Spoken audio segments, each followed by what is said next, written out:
हजुरहरू सबैजनालाई इलोहिम परमेश्वरको नाउँमा जय मसीह अनि नमस्ते भन्न चाहन्छु। आजको हाम्रो वचनको शीर्षक छ परमेश्वरको प्रेम। जब हामी परमेश्वरको प्रेमको विषयमा कुरा गर्छौँ नि प्रियहरू हो, तपाईँलाई थाहा छ सिलगढीमा है जग्गा किनिसकेपछि वरिपरि पर्खार लाउने काम गरिहाल्नुपर्छ। त्यो पर्खार लाउने आफ्नो बन्टीलाई छेकामार गर्ने काम गरिहाल्नुपर्छ।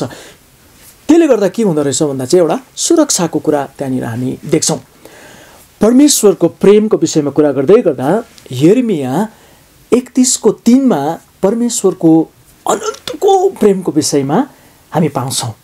यो परमेश्वरले जुन प्रेम तपाईँ अनि मलाई गर्नुभएको छ यो हिजोदेखि सुरु भएको होइन प्रियर हो। तपाईँ र म यो संसारमा आउनुभन्दा अगाडि नै उहाँले तपाईँलाई मलाई प्रेम गर्नुहुन्थ्यो। अचम्मको आशिष, अचम्मको कुरो छ। अनि परमेश्वरको प्रेमको विषयमा कुरा गर्दै गर्दा पहिलो यूहन्ना 4:9 चाहिँ हामी कस्तो खालके परमेश्वरको प्रेम पाउँछौँ भन्दा चाहिँ घोषणा गरिएको परमेश्वरको प्रेम।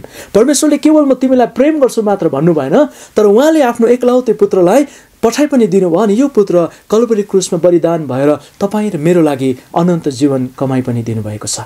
अनि उहाँको प्रेम घोषणा गरिएको प्रेम। अनि तेस्रो प्रेम चाहिँ के रहेछ त भन्दै गर्दा यशाया 63:4 भन्छ अनुसार परमेश्वरको प्रेम चाहिँ छुटकारा गर्ने प्रेम हो। जब मिस्र देशमा इजरायलीहरू त्यहाँनिर थियो, उनीहरूलाई बन्धनबाट छुटकारा गर्ने काम परमेश्वरले गर्नुभयो।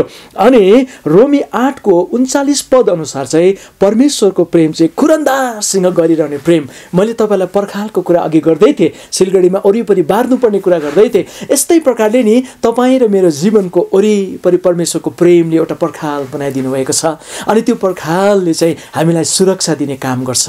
परमेश्वरको प्रेमले तपाईँ अनि मलाई यस्तो प्रेम गर्नुभएको छ जो हिजोदेखि होइन तर अनन्तदेखि गर्नुहुन्छ।